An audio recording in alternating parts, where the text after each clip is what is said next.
Important हो मतलब जैसे हमारे यहाँ टॉपिक बहुत इम्पोर्टेंट है नेचुरल डिज़ास्टर वाला, तो यहाँ पे फ्लड भी एक तरह का वो काइंड ऑफ नेचुरल डिज़ास्टर है, ये हम सबको पता है। और उसी नोट पे हम लोग जो है बात शुरू कर रहे हैं अपनी, ओके? कि फ्लड क्या है और फ्लड पे कैसे चीज़ें होती हैं। फ्लड जो है नेचुरल डिज़ास्टर तो है ही है, साथ-साथ में जो है हमारे यहाँ पे मैन मेड भी इसमें कई सारे रीज़न्स होते हैं। जैसे फ्लड का आना, उसमें आजकल का जो फ्लड आ रहा है, जैसे पहले तो ये डिज़ास्टर जो था एक तरह से वो डिज़ास्टर ही था, मतलब नेचुरल डिज़ास्टर था, लेकिन जैसे-जैसे वक़्त बीतता गया, नेचुरल के बजाय ये मैन मेड डिज़ास्टर होता गया, ठीक है ना? तो हम इसी के ऊपर बात करने जा रहे हैं आज। फ्लड या फ्लड की वजह क्या होती है, आप सबको पता है कि फ्लड क्यों आता है या कैसे आता है। तो उसमें से कुछ नेचुरल चीज़ें तो सबको पता है कि देखो ऐसा होता है, पानी भर गया, पानी बहुत ज़्यादा हो गया रिवर के अंदर, उन्होंने मतलब एक लिमिट से ज़्यादा जब वाटर बढ़ गया तो वो सराउंडिंग एरिया में भर गया, जहाँ पे लोग रहते हैं वहाँ चला आया, बिल्डिंगों को तबाह करने लगा, रोड काट दिए, ये सब चीज़ें होती हैं, लोग बह गए, घरों में घुस गया पानी, वो सब फ्लड की सिचुएशन है, सबको नॉर्मली पता है। ठीक है, तो ये ऐसा क्यों होता है? इसकी वजह क्या होती है? रीज़न क्या है? और इसमें क्यों क्यों हो जाता है? एक तो सबसे बड़ी वजह जो है, जो यहाँ पे लिखा गया है inundation of land. Inundation of land का मतलब समझ रहे हो? What is the meaning of inundation? पता है? हैं? इनंडेशन ऑफ लैंड पता है या नहीं पता? बोलो। पूरा यानी भर जाना किसी चीज़ से, जैसे किसी इंसान से या चीज़ों से ज़मीन का भर जाना, उसको कहते हैं इनंडेशन। तो इनंडेशन जो है लैंड का मतलब चारों तरफ देखिए आपने जगह ही नहीं छोड़ी है रिवर के लिए, आप रिवर फ्लड पे जाके फँस गए हैं, तो ज़ाहिर-सी बात है उसको जगह नहीं मिलेगी, तो पानी तो ऐसा है नहीं कि रुकेगा, वो कहीं न कहीं से तो निकलेगा ही ना, तो ये इनंडेशन ऑफ लैंड एक वजह है।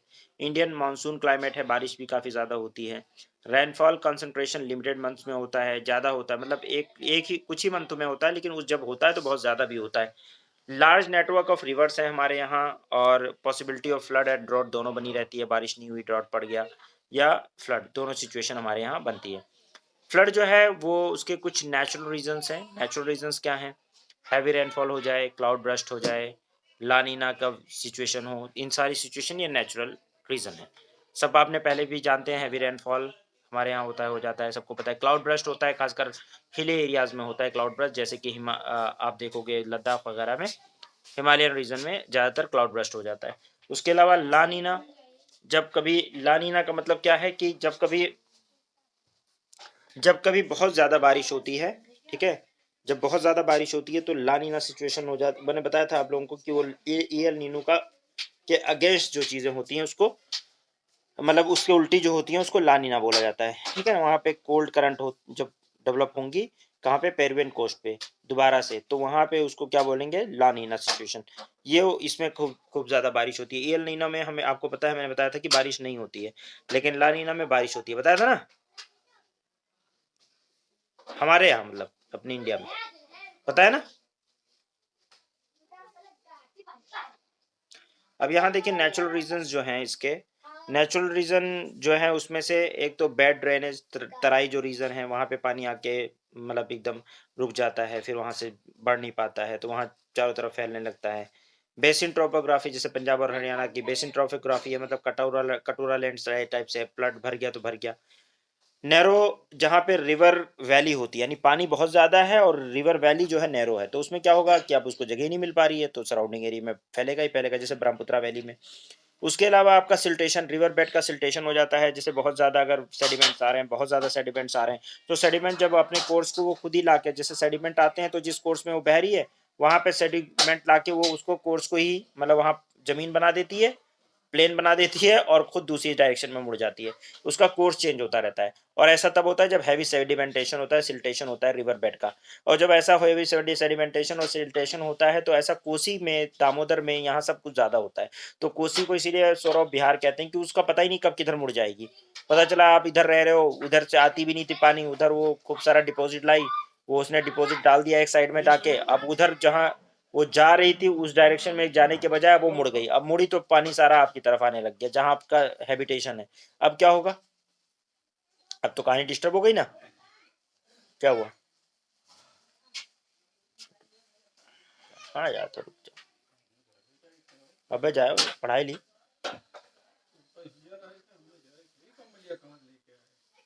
हम्म, ठीक है, समझ में आएगा। ओ, समझ में आया भाई।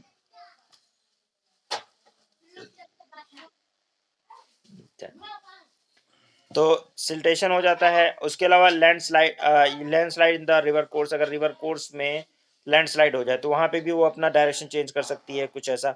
तो वहाँ ये तो रीजन है नेचुरल। उसके अलावा जो है, जो आपके फ्लड में एंथ्रोपोजेनिक रीजन भी है। एंथ्रोपोजेनिक जो इंसान की वजह से होता है, जैसे ग्लोबल वार्मिंग हम लोग ही करवा रहे हैं, melting of the glacier, glacier जो मेल्ट हो जाते हैं वो।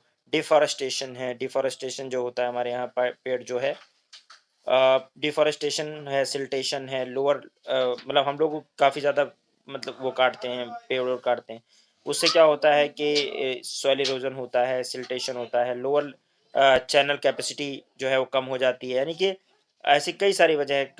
डैम कंस्ट्रक्ट करते हैं हम लोग, चैनल कंस्ट्रक्ट करते हैं, उसकी वजह से भी कई कई पूरा डैम कंस्ट्रक्शन है उस वो टूट गया, उसकी वजह से पूरा मतलब बह गए गांव आसपास के। बहुत सारी ऐसी वजूहत भी हैं जो मेन मेड है। पुअर सेटलमेंट मैनेजमेंट, सेटलमेंट ठीक नहीं है, फ्लड प्लेन पे बसे हुए हैं। आप जामिया नगर में ही देखो, आप बटला हाउस वगैरह, या और जो जमुना के पार काफ़ी सारे एरियाज हैं, आप देखोगे सब बहुत सारा इंक्रोचमेंट हो गया है, वो पीछे तक जमुना तक पहुंच गए हैं लोग। ऐसा हो रहा है ना, देख रहे हो आप लोग। और हर जगह ये ऐसा कहीं ना कहीं स्लम्स बना के आपको पता है जमुना में स्लम्स बना के लोग रह रहे हैं कि नहीं रह रहे? तो क्या हुआ? पूरा पूरा वो पूरा ही फ्लड प्लेन है। लेकिन ऐसा लगभग लगभग हर रिवर के साथ ऐसा ही इंक्रोचमेंट इनका चलता रहता है, लोग करते रहते हैं। तो ये है इसमें, ठीक है ना। अब इसके बाद में आप देखें कि आपका जो है फ्लड प्रोन एरियाज जो है वो कौन से हैं। तो हमारे यहाँ पे सबसे ज़्यादा फ्लड कहाँ पे आएगा? वो हमारे पास एरिया जो है वो है गंगा यमुना, गंगा यमुना सिस्टम। वहाँ पे आपको पूरा गंगा यमुना सिस्टम, मतलब नॉर्दर्न प्लेन हो गया आपका, यानी कि उत्तराखंड से लेकर आपका यूपी, बिहार, बंगाल तक जो है गंगा यमुना सिस्टम है। तो वहाँ पे होगा। दूसरा ब्रह्मपुत्रा मानस वाला सिस्टम है, वो जो आसाम वाला सिस्टम है, ठीक है। ठीक है, आसाम वाला जो सिस्टम है, ब्रह्मपुत्रा और मानस रिवर का जो सिस्टम है वो किधर का, आसाम वाला सिस्टम है। तो वहाँ पे अब आपको लोकेशन मैंने पहले ही बता रखी है, तो आपको समझने में दिक्कत भी नहीं होगी। महानदी वाला, महानदी सिस्टम भी है। महानदी आपको पता है कहाँ है, वैन गंगा। अब देखो कितना आसान हो गई, वैन गंगा गोदावरी वाली, ठीक है, भीमा आपका, कृष्णा वाली। यहाँ पे ज्यादा फ्लड आता है। ये फ्लड जो है आपके फ्लड प्रोन एरियाज हैं, यहाँ पे सबसे ज्यादा फ्लड आता है, ठीक है। और उसके अलावा फ्लड की जो प्रॉब्लम है, problem of flood, IPCC fourth, IPCC inter panel, inter governmental panel for climate change, आपको पता है, मैं पहले ही पढ़ा चुका हूँ आप लोगों को, और बताया भी है। इसकी असेसमेंट रिपोर्ट आती है इन्वायरमेंट में, बताया था, याद करो, बताया था। उसमें फोर्थ फिफ्थ असेसमेंट रिपोर्ट में वो बोलता है कि increase in the event of heavy rainfall in the Himalayan region. उसने प्रॉब्लम बताई है, deforestation, haphazard construction, dam in the upper upper reach of the river, यह बना दिया गया है, जिसकी वजह से भी वहाँ पे ज़्यादा स्टोर होता है, फिर अचानक से बहुत सारा पानी छोड़ देते हैं। एक बात ध्यान रखिएगा कि आईपीसीसी जो मैंने बताया था आप लोगों को इन्वायरमेंट में, वो बहुत काम आता है। और देखिए, ऐसे आप किस कुछ बात बोलेंगे अपनी तरफ से तो दैट वो it is not that authentic. लेकिन अगर आप आईपीसीसी की रिपोर्ट के हिसाब से कोई बात कह रहे हैं तो माना जाएगा कि हाँ ये ऑथेंटिक सोर्स है, या ठीक है, ये ऑथेंटिक चीज़ है, और इसको एक्सेप्ट किया जाना चाहिए, ठीक है ना। तो आईपीसीसी की जो है फोर्थ एंड फिफ्थ रिपोर्ट जो है, ओके, इसको आप देखें। उसके रेफरेंस के हिसाब से इसमें लिखा हुआ है कि increase in the event of heavy rainfall, Himalaya region में रेनफॉल हैवी हो रहा है उसकी वजह से, या डिफॉरेस्टेशन हैफर्ड कंस्ट्रक्शन है उसकी वजह से, और जो अपर रीच पे जो डैम बना दिया जाता है रिवर के उसकी वजह से। तो ये कई सारी वजूहत बताई जाती हैं। Sand mining, mining habitation near the river, sand mining हो रही है। सैंड माइनिंग मतलब जब सैंड माइनिंग होगी तो क्या होगा, जो प्लेन है, फ्लड प्लेन जहाँ पे रिवर बह रही है, वहाँ से जब सैंड निकालेंगे दूसरी तरफ तो उसका कोर्स चेंज ही हो जाएगा रिवर का। तो सैंड माफिया जो है वो लोग करते हैं, सैंड माइनिंग जो होती है उसकी वजह से भी प्रॉब्लम पैदा होती है फ्लड की। सैंड माइनिंग मतलब कोई सिस्टमैटिक तो करते नहीं है, सैंड माइनिंग जो होती है वो बहुत ही अनसिस्टमैटिक तरीके से होती है, तो उसकी वजह से भी जो है रिवर्स अपना कोर्स चेंज करती है और फिर बाद में दूसरी डायरेक्शन में मुड़ जाती है, वहाँ पे जहाँ पे लोग रह रहे हैं उस सेटलमेंट की तरफ चली जाती है। तो ये भी वजह है। उसके अलावा जो है सैंड माइनिंग जो है ये वजह है। उसके अलावा habitation near the river valley, river valley के आसपास जो रहने लग जाते हैं, जो अभी हमने बताया, ये सारी इसने आइडेंटिफाई किया है कि these are the problem of the flood. And then solution of the flood क्या है? तो एडमिनिस्ट्रेटिव स्ट्रेटेजी जो है वो क्या है? फ्लड मैनेजमेंट प्रोग्राम बनाया गया है 11th प्लान। ठीक है, 11th प्लान में फ्लड मैनेजमेंट प्रोग्राम बनाया गया था। Flood control commission to control flood in 23 river, programme चलाया गया है किसका? Flood control commission to control flood in the 23 river. ठीक है, एक आ गया, क्योंकि हमें देखो अलग अलग रिवर में अलग अलग रीजंस हैं जिसकी वजह से फ्लड आता है।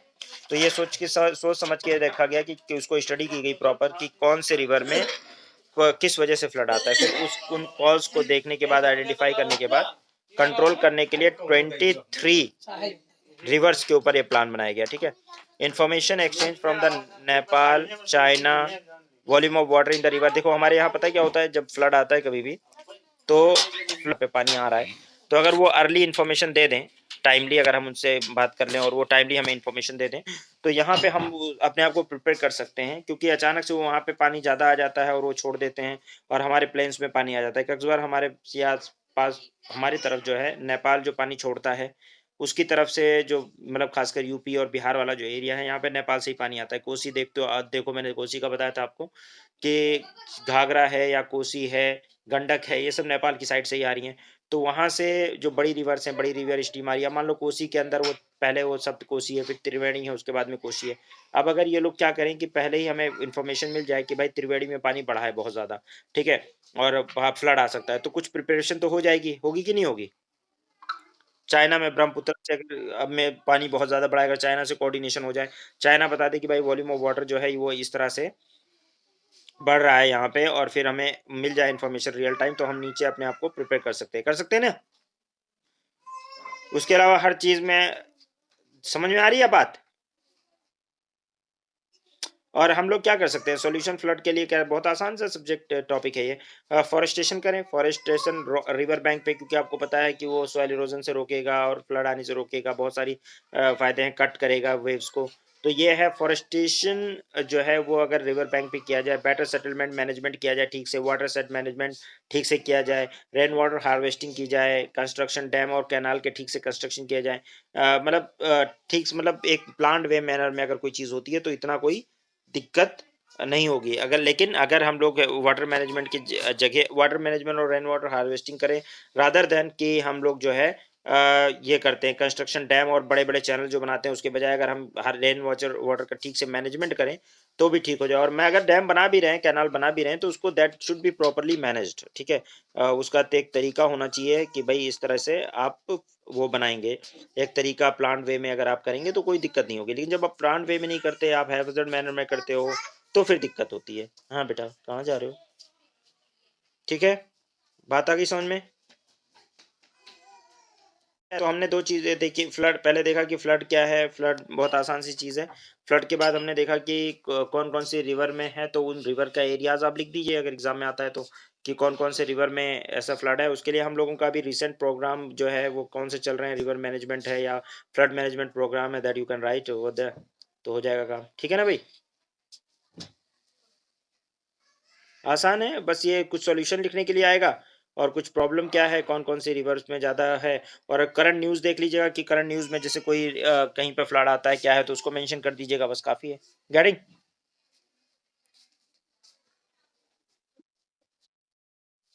इंडिया में अगर आप देखेंगे वैसे तो मानसून कंट्री है, मानसून कंट्री होने का मतलब क्या है कि एक मौसम जो है एक कुछ मौसम डेफ़िनेट मौसम में बारिश होती है।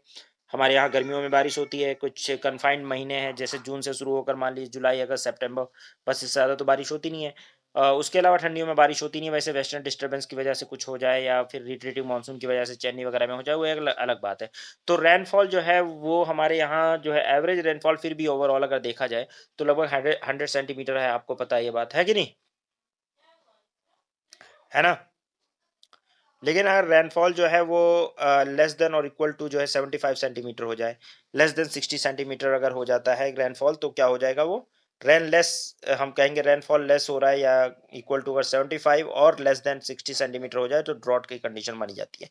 यानी बहुत ही कम बारिश हो जाए, यानी एवरेज रेनफॉल बहुत कम हो जाए, तो उसको हम लोग फिर ड्रॉट की सिचुएशन मानेंगे। एरिया जिसमें more than 25% of variable of the normal, यानी कभी भी जहाँ पे 25% से ज़्यादा वेरिएबिलिटी होती है, यानी कि जैसे कभी-कभी बहुत बारिश हो जाएगी, ठीक-ठाक बारिश होगी और कभी-कभी एकदम अचानक से वेरी कर जाएगा, 25% तक वेरी कर जाएगा कि बारिश नहीं हो रही है। तो ऐसी सिचुएशन में जो है वहाँ पे ड्रॉट पड़ने के चांसेस ज़्यादा होते हैं, जहाँ पे वेस्टर्न राजस्थान है, कच्छ है, ठीक है, लद्दाख है, ये सब ड्राई एरिया है हमारे यहाँ पे, इतना ज़्यादा बारिश नहीं होती यहाँ पे, बहुत ही कम बारिश होती है और बहुत ही वेरिएबल रेनफॉल है यहाँ पे सिचुएशन, यानी जो नॉर्मल इंडिया का है उससे बहुत कम होता है। वो जैसे लद्दाख में बहुत कम बारिश होती है, उसी इसी तरह बहुत ड्राई एरिया है। उसके अलावा आपका जो है मतलब वहाँ ड्राइनेस बहुत ज़्यादा है लद्दाख में। उसके अलावा जो है प्लेटू रीजन आप देखोगे वहाँ पे भी जो है इसी तरह का है, और उसके अलावा वेस्टर्न जो है राजस्थान और कच्छ के अंदर, वेस्टर्न राजस्थान और कच्छ के अंदर भी बारिश बहुत ही कम होती है। ठीक है, ये रीज़न है और उसका रीज़न मैं बता चुका हूँ, रेनफॉल जब मैं पढ़ा रहा था तो उस टाइम मैंने बताया था कि क्या रीज़न होता है इसके बारिश बहुत कम होने का। याद करो वो अरावली से बैरियर नहीं बनाती, वो सब मैंने बताया था ना आपको। ठीक है, तो ड्रॉट जो है वो is not the only about the water scarcity. Drought का मतलब सिर्फ ये नहीं कि वाटर स्कार्सिटी है, ठीक है? ये बहुत ही कॉम्प्लेक्स है इंडिया के अंदर। ड्रॉट जो है वो is related to the development.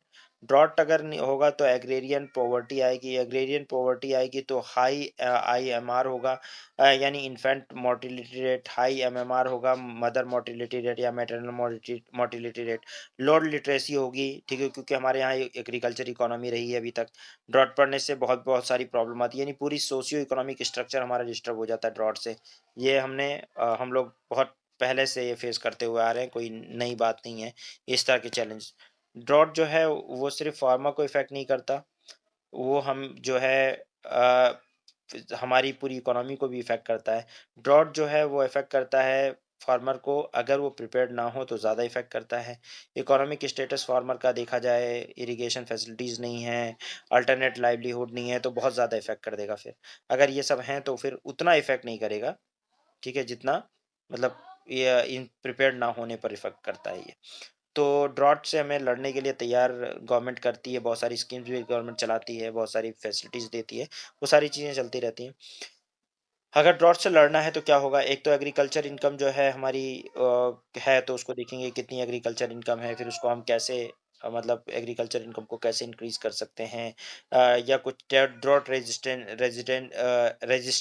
जो है वो क्रॉप वगैरह लगाकर भी हम यूज़ कर मतलब एग्रीकल्चर को इनकम को एनहांस कर सकते हैं। इरिगेशन फैसिलिटीज़ अगर गवर्नमेंट बना दे, जैसे कि कैनाल बना दे, जैसे आपने देखा होगा कि बहुत सारे नमामि गंगे प्रोग्राम और ये क्या नाम है, काफ़ी काफ़ी सारे प्रधानमंत्री कृषि सिंचाई योजना और ऐसे-ऐसे बहुत सारी योजनाएँ जो हैं, वो चलती रहती हैं गवर्नमेंट की। अब उसका कितना फ़ायदा होता है वो आपको दिख ही रहा है।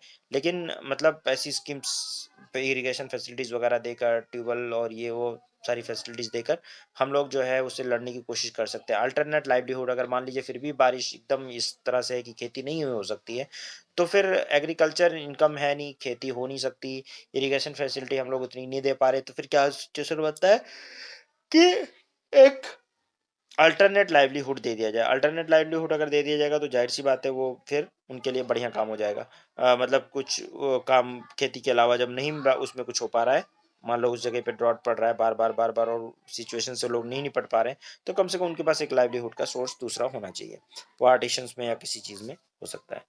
ठीक है, when agriculture is totally depend where agriculture rainfed area क्या होता है, रेनफेड एरिया उस एरिया को कहते हैं where agriculture is totally depend on rainfall. Rainfed area किसको कहते हैं, जहाँ पे एग्रीकल्चर पूरी तरह किसके ऊपर डिपेंड करता है, रेनफॉल, यानी इरिगेशन फैसिलिटी बहुत ही कम है, विदाउट इरिगेशन फैसिलिटी है वहाँ पे। ड्राई सीजन में लैंड जो है वो ऐसे ही पड़ा रहता है फिर, क्योंकि बारिश हो ही नहीं रही तो वहाँ पे कुछ हो ही नहीं सकता। ठीक है, अगर रेन फेल हो जाए तो एग्रीकल्चर पॉवर्टी वहाँ पे आ जाती है, क्योंकि इरिगेशन फैसिलिटी उस तरह से है नहीं। लो प्रोडक्टिविटी है, सबसिस्टेंस फार्मिंग होता है और यहाँ पे हाई पॉवर्टी होती है, क्योंकि पूरी तरह से नेचुरल कॉजेज़ के ऊपर डिपेंडेंट है। अगर बारिश नहीं हो रही है तो फिर किसी भी तरीके से उनको फसल उगाने का कोई चांस नहीं बचता है, क्योंकि वाटर तो चाहिए ही चाहिए, उनके पास कोई ऐसा है नहीं। इसको रेन फेड एरिया कहते हैं। 55% of the net sown area of the country is rain fed area था अभी तक। अभी थोड़ा-सा परसेंटेज इंक्रीज और डिक्रीज हुआ है, ठीक है। तो ये होता रहता है, थोड़ा बहुत फ्लक्चुएशन आता है, लेकिन लगभग इतना था। उसके अलावा आपका ड्रॉट प्रोन एरियाज में आप देखेंगे, उसमें से आपका जो है rain shadow region of the western Ghat, Telangana, Rayalaseema, Vidarbha region, ये ड्रॉट प्रॉन एरियाज हैं यहाँ पे। कौन कौन से हैं?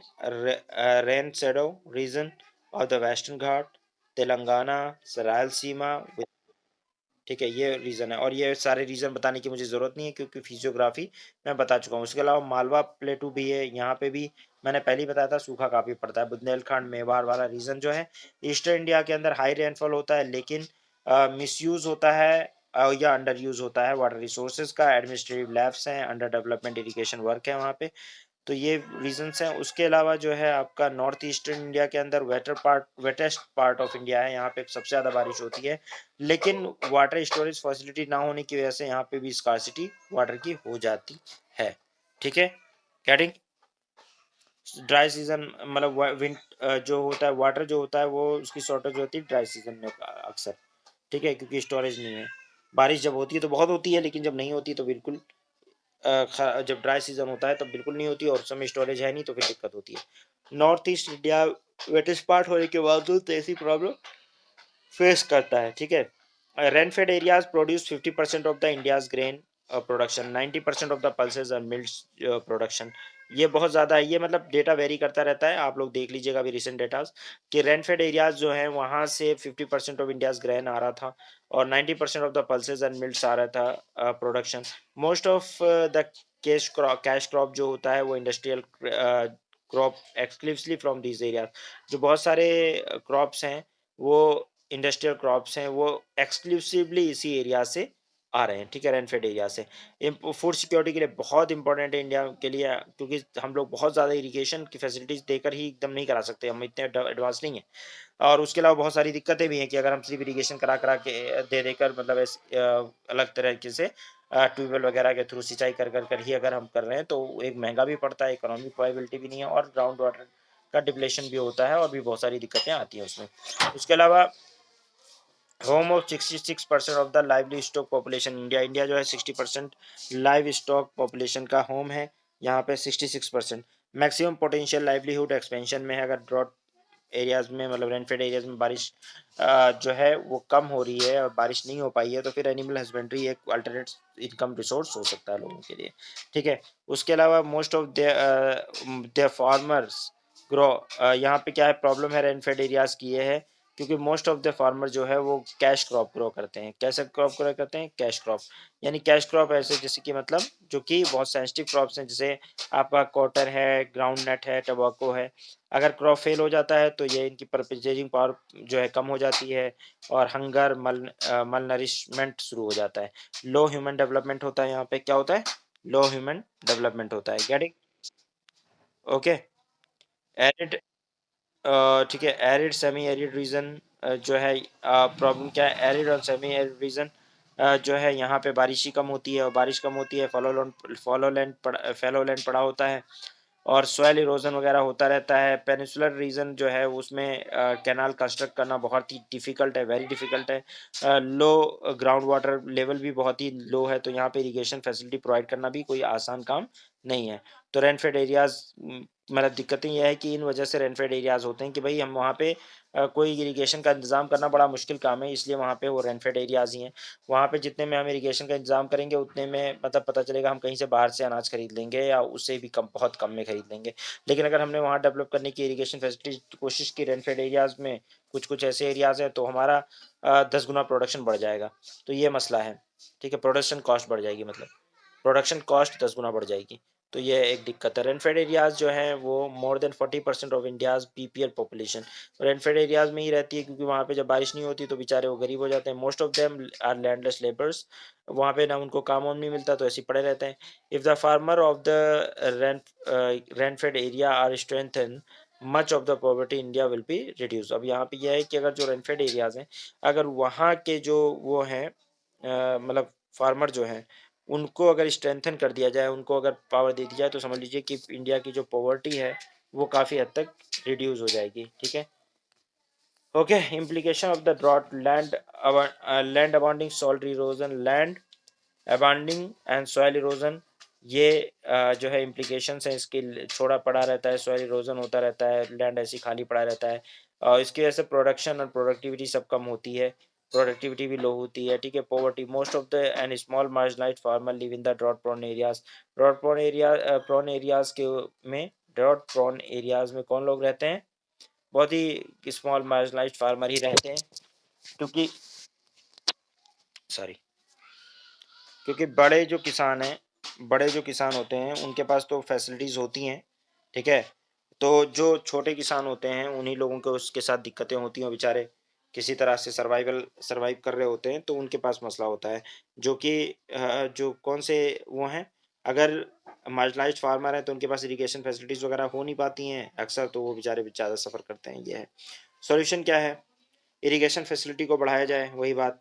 ग्राउंड वाटर को जो है अगर हम ज़्यादा यूज़ करेंगे, use of ground water in the water crisis situation, ये भी बहुत खतरनाक हो जाएगा फिर, ठीक है। रेन वाटर हार्वेस्टिंग की जा सकती है, चेक डैम, यानी जब बहुत ज़्यादा स्कार्सिटी हो जाए सिचुएशन, तभी ग्राउंड की वाटर को यूज़ किया जाए, ये किया जा सकता है, जुडिशियल यूज़ किया जा सकता है, लेकिन बहुत ज़्यादा नहीं, ओवर यूज़ नहीं। उसके अलावा रेन वाटर हार्वेस्टिंग की जा सकती है, चेक डैम बनाए जा सकते हैं, वाटर सेट मैनेजमेंट किया जा सकता है, ये सारी चीज़ें हैं। देखिए सोल्यूशन है, दिख रहा है? रेन वाटर हार्वेस्टिंग देखते हो क्या होता है? ये छत के ऊपर मतलब इस तरह से शेड बना दिया, पाइप कनेक्ट कर दिया और फिर उसको ले जाके उसमें किस में डाल दिया, टंकी में डाल दिया, इस तरह से किया जा सकता है, देख रहे हो ना? ये हो सकता है। दूसरी चीज, स्मॉल स्मॉल चेक डैम बनाए जा सकते हैं। चेक डैम क्या होते हैं? वो डैम नहीं होते, वो एक्चुअल में थोड़ा सा रिटेनिंग वॉल टाइप से बना दिया जाता है, एक दीवार टाइप से बना दी जाती है, तो एक तरह से वो अपने आप में उतना पानी रुका रहता है, वो एक तरह से उतना पानी कंजर्व हो जाता है, फिर जब उससे ऊपर, दीवार से ऊपर तक का पानी आ जाएगा तभी वो फ्लो करेगा, तो उतना पानी कंजर्व हो गया कि नहीं हो गया?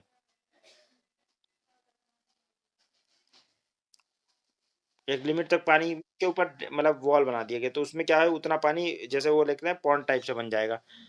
वाटरशेड मैनेजमेंट जो है ये सस्टेनेबल वे है टू यूज वाटर रिसोर्सेज, क्योंकि नदियों का पानी तो बहता रहता है ना, तो नदियों का पानी जब बहता रहता है तो अगर उसको मतलब हमें उस वाटर को ठीक से यूज करना है, तो एक चेक जो मैंने ये बताया सस्टेनेबल डेवलपमेंट, इसके लिए वाटरशेड मैनेजमेंट कर सकते हैं, इस तरह से चेक डैम बना के कर सकते हैं। तो चेक डैम बना सकते हैं। वाटरशेड मैनेजमेंट क्या है? सस्टेनेबल वे है क्या, वाटर रिसोर्सेज को यूज करने का। Understanding the natural resources entirely, पूरी नेचुरल रिसोर्सेज को इंटायरली हम समझे, इंटीग्रेट करें सिस्टम अप्रोच को। Human intervention should be limited in the natural limits, ये सारे हैं कि ह्यूमन इंटरवेंशन कम किया जाए, ये तो वाटरशेड मैनेजमेंट किया जा सकता है। मीनिंग ऑफ वाटरशेड मैनेजमेंट क्या है? देखिए, आप जो रिवर, छोटे छोटे रिवर है, ठीक है, छोटी छोटी रिवर उनके एरियाज हैं, वहाँ पे चेक डैम वगैरह बना सकते हैं। Geohydrological unit that drain at the common point the main river and is catchment areas, जो मेन रिवर और कैचमेंट एरियाज होते हैं वहाँ पे आप जो है क्या करें, चेक डैम्स वगैरह बना सकते हैं, जो उनकी छोटी छोटी स्ट्रीम्स होती हैं। River stream, soil surrounding forest, riverine ecosystem, wild life surrounding, agriculture field and areas, ये सब कंपोनेंट है। फील्ड और क्या नाम है, village, human being active participate कर सकते हैं इसके अंदर। तो कंपोनेंट जो है वाटर सेट के कौन कौन से हैं? रिवर है, स्ट्रीम्स हैं, और soil surrounding the forest, forest के चारों तरफ जो आपके मतलब सॉइल है या फॉरेस्ट है, सराउंडिंग फॉरेस्ट है, रिवराइन इकोसिस्टम है, और वाइल्ड लाइफ की सराउंडिंग एग्रीकल्चर फील्ड्स हैं या विलेजेस हैं। ह्यूमन बीइंग एक्टिव पार्टिसिपेट कर सकते हैं वाटर सेट मैनेजमेंट के अंदर। तो वाटर सेट मैनेजमेंट अगर पूछता है तो क्या है वाटर सेट मैनेजमेंट के मीनिंग क्या है, यहाँ से आप स्टार्ट करेंगे कि एक सस्टेनेबल, ये एग्जाम में आता है वाटर सेट मैनेजमेंट वगैरह क्या है, तो you sustainable way to use water resources, understanding the natural resources in its entirely, integrated the system approach, human intervention should be limited to the natural limit, मतलब इससे ज़्यादा इंटरफेयर नहीं करना चाहिए। वाटरशेड मैनेजमेंट करने के लिए वाटरशेड में जियो हाइड्रोलॉजिकल यूनिट जो है एक कॉमन पॉइंट में जाके लगती हैं, यानी एक छोटी छोटी रिवर से एक बड़ी रिवर बनाती हैं। मेन रिवर जो है उसके कैचमेंट एरियाज, ये सब को हमें ध्यान में रखना है, ये सब उसके पार्ट है, कंपोनेंट है। कंपोनेंट क्या है वाटरशेड मैनेजमेंट के? रिवर है, उसकी स्ट्रीम्स है, सॉयल है, सराउंडिंग फॉरेस्ट है, रिवराइन इकोसिस्टम है, वाइल्ड लाइफ है, सराउंडिंग एग्रीकल्चर फील्ड हैं या विलेजेस हैं, ह्यूमन बीइंग इसमें एक्टिव पार्टिसिपेट करते हैं। उसके अलावा ये देखिए चेक डैम दिख रहा है आपको, ये जो रिवर है, ये एक्चुअल में ये रिवर दिख रही है सारी। रिवर जो है उसके चारों ये छोटी-छोटी स्ट्रीम से आकर कनेक्ट हो रही है, और जो ब्लैक-ब्लैक से चेक डैम बना दिए हैं, हर रिवर की स्ट्रीम पे चेक डैम बना दिए हैं, देख रहे हो?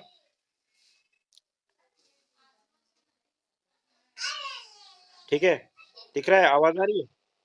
तो यहाँ पे क्या हो रहा है कि इसमें हम लोग क्या कर रहे हैं कि जो हर बड़ा-सा एक डैम बनाने के बजाय, कंक्रीट डैम बनाने के बजाय, अर्थन डैम हम लोग जो है, वो छोटी-छोटी जो स्ट्रीम्स हैं, उन सबको में लगा दे रहे हैं। इससे हम उसको रिवर को ब्लॉक भी नहीं कर रहे, और उसमें पानी भी स्टोर कर रहे हैं, और वो सस्टेनेबल वे है, यूज़ करते हैं। ये सस्टेनेबल वे है वाटर को यूज़ करने का। फिर उससे हम जो है पाइप वगैरह के थ्रू या जैसे भी एग्रीकल्चर इरिगेशन वगैरह कर सकते हैं। ये देखो इस तरह से रिटेनिंग वॉल टाइप से बना रखा है, और एक मतलब छोटा-सा, और ये आपका वाटर कंजर्वेशन, इधर का पानी जो है वो काफ़ी हद देर तक यहाँ पे भरा रहेगा। जब इससे ओवरफ्लो होगा तभी बाहर जाएगा, तो इतना कंज़र्व हो जाएगा। एफ़ोरेस्टेशन, रिवर बैंक पे एफ़ोरेस्टेशन किया जाए, यानी कि फॉरेस्ट लगाए जाएँ। आपको पता है कि उससे वाटर लेवल जो है वो अच्छा रहेगा, बना रहेगा। Increase in the ground water ले जिससे क्या होगा कि ग्राउंड वाटर लेवल जो है इंक्रीज़ होगा। वाटर लेवल जो है रिवर के अंदर increase in the water level, जैसे-जैसे इंक्रीज़ होगा, ग्राउंड वाटर भी इंक्रीज़ होगा। अगर हम लोग क्या करें, ट्रीज़ वगैरह प्लांटेशन करना करें। उसके अलावा वाटरशेड मैनेजमेंट भी करेंगे, तो उससे हमारा फ़ायदा, वाटरशेड मैनेजमेंट करने से एफ़ोरेस्टेशन, और एफ़ोरेस्टेशन रिवर के चारों तरफ होगा। ये कर सकते हैं। उसके बैंक पे एफ़ोरेस्टेशन करेंगे, फ्लड वगैरह की प्रॉब्लम से थोड़ा-सा बचाव होगा। और उसके अलावा ग्राउंड वाटर जो है, ग्राउंड वाटर लेवल वो इंक्रीज़ होगा। उसके अलावा वाटर लेवल जो है रिवर के अंदर अगर इंक्रीज़ होता है, तो वाटर लेवल इंक्रीज़ होगा, जो अप टू द मार्क रहेगा, मतलब इतना कि जो सस्टेनेबल वे में बेटर है।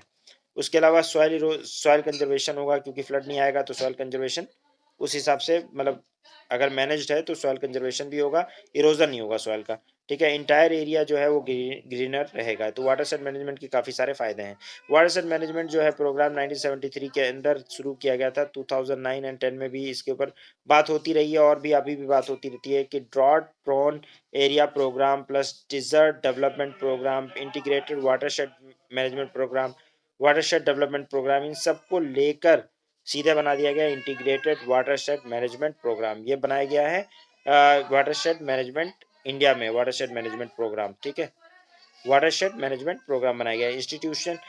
Institutional capacity building and assistance from central, इनको इंस्टीट्यूशनल जो भी कैपेसिटी बिल्डिंग है, इंस्टीट्यूशन सपोर्ट जो है, वो सब कहाँ से मिलता है, असिस्टेंस कहाँ से मिलता है, सेंटर से मिलता है।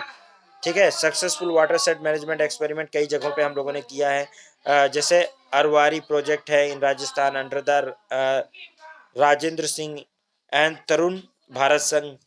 ये उसके अलावा रेलेगांव सिद्धि महाराष्ट्र के अंदर अन्ना हजारे मूवमेंट के टाइम पर ये पार्टिसिपेशन हुआ है, मैनेजमेंट किया गया है। Management can work only under, ये जो वाटरशेड मैनेजमेंट है, ये हमेशा कोऑपरेटिव इन्वायरमेंट में ही हो सकता है। अगर इसको लोग सपोर्ट नहीं करेंगे, लोगों को, मतलब जो गांव वाले हैं या जो अथॉरिटीज़ हैं, तो काम होगा नहीं। इसमें कम्युनिटी पार्टिसिपेशन ज़रूरी है, स्ट्रॉन्ग पंचायती राज इंस्टीट्यूशन का होना ज़रूरी है, डिसेंट्रलाइज सिस्टम होना ज़रूरी है।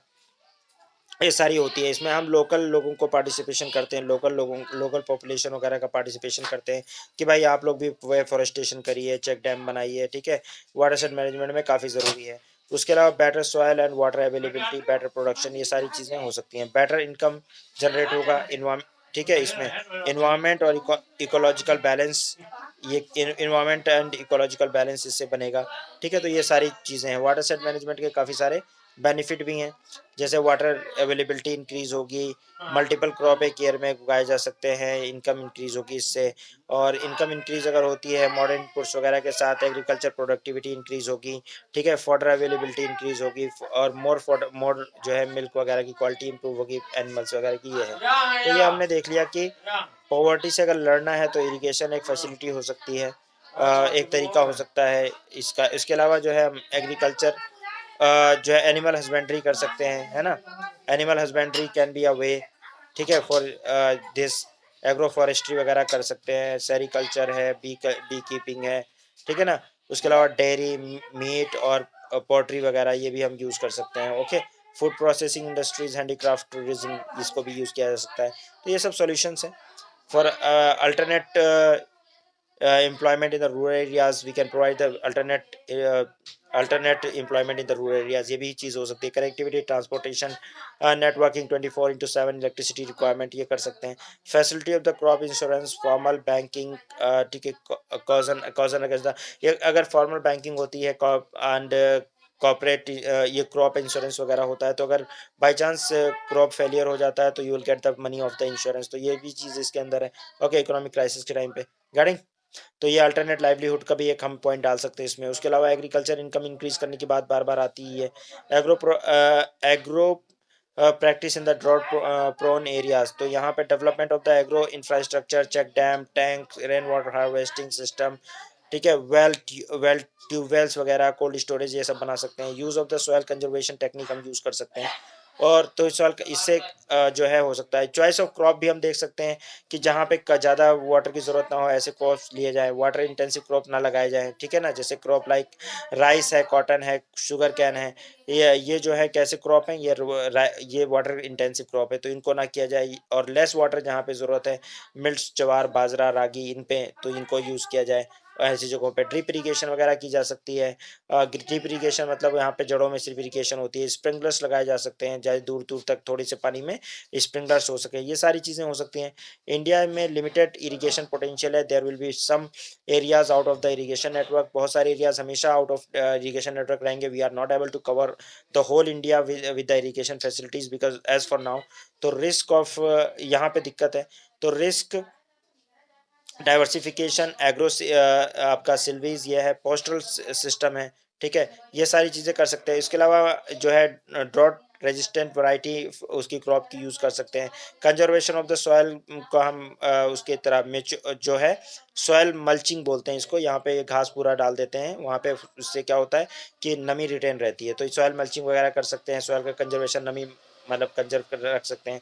प्री मानसून प्लफिंग करके जो है वाटर ड्रेसिंग कर सकते हैं, मतलब मानसून होने से पहले ही अगर हम उसकी प्लफिंग कर दें, then there this is called soil dressing वगैरह हो जाती है, वो सॉइल प्रिपेयर हो जाता है. उससे लेस वाटर की ज़रूरत पड़ती है. फिर डीप ड्रिलिंग करके सीड और फर्टिलाइजर्स वगैरह को लगाएं ताकि वो सूखे नहीं जल्दी, नमी के अंदर रहें वो, ठीक है. ये सारी चीज़ें हो सकती हैं. उसके अलावा क्रॉप रोटेशन वगैरह हम कर सकते हैं. तो कई सारी मतलब ऐसी चीज़ें हैं. डीप ड्रिलिंग मतलब अंदर बीज लगाना. ड्रॉट प्रोन जो एरिया डेवलपमेंट प्लान है, वो provide them the subsidy and crop insurance, मतलब आप क्या कर सकते हैं, उनको क्या दे सकते हैं, सब्सिडीज दे सकते हैं, क्रॉप इंश्योरेंस दे सकते हैं, पीडीएस या डायरेक्ट कैश ट्रांसफ़र कर सकते हैं. गारंटी एम्प्लॉयमेंट जैसे मनरेगा के अंदर दे रखा है. उसके अलावा development of the rural assets भी कर सकते हैं, right.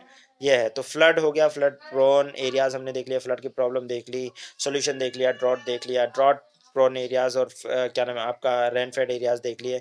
Solution of the drought and उसकी ड्रॉट सिचुएशन की सॉल्यूशन क्या हो सकती है वो हमने देख लिया. आई होप के बात समझ में आई होगी आप लोगों के. आइए, मतलब बहुत आसान टॉपिक है इसलिए मैंने बहुत जल्दी जल्दी बता दिया, क्योंकि कोई दिक्कत नहीं है. आप स्लाइड देखोगे आपको सब समझ में आएगा, कोई इतना मुश्किल काम नहीं है. अब इधर के टॉपिक बहुत ही आसान है, बहुत ही आसान है. बस वाटर सेट मैनेजमेंट थोड़ा सा एक प्लान था. ऐसी तरह गवर्नमेंट का कोई और प्लान आ जाए, कोई और चीज़ आ जाए, कोई चीज़ इरीगेशन फैसिलिटी वगैरह या कोई चीज़, तो एक हॉलिस्टिक अप्रोच में ले सकते हो. रेन वाटर हार्वेस्टिंग है, चेक डैम वगैरह का बनाना है, या इस तरह से आप वाटर सेट मैनेजमेंट है, ये सबको आप जो है थोड़ा सा पढ़ लीजिएगा. और जो भी नई स्कीम वगैरह गवर्नमेंट इंट्रोड्यूस करती है इरीगेशन से रिलेटेड, लाइफ एग्रीकल्चर इनकम से रिलेटेड, एनिमल हस्बेंड्री से रिलेटेड, उसको सबको इसमें डाल सकते हो. तो दो चीज़ सिचुएशन है, या तो फ्लड आता है या तो हमारे यहाँ ड्रॉट पड़ता है. दोनों से निपटने के लिए कोई ना कोई प्रॉब्लम और सोल्यूशन की बात होती रहती है. ये एग्जाम में आता भी क्वेश्चन, लेकिन इसमें इंपॉर्टेंट क्या होता है ये तो समझ गए थोड़ा. एक बेसिक बेस बात, बेस जो है या कॉन्सेप्चुअल बात लिख दी. उसके बाद फिर ध्यान रखिए हमेशा करंट न्यूज़ पे नज़र रखिए, कहाँ पे फ्लड आया है, कहाँ पे ड्रॉट पड़ा है, उसके लिए क्या गवर्नमेंट ने कोई स्कीम चलाई है, कोई क्या चीज़ चलाई है, वो सब आप इसको इंटीग्रेट करके लिखेंगे तो you will fetch marks. Getting.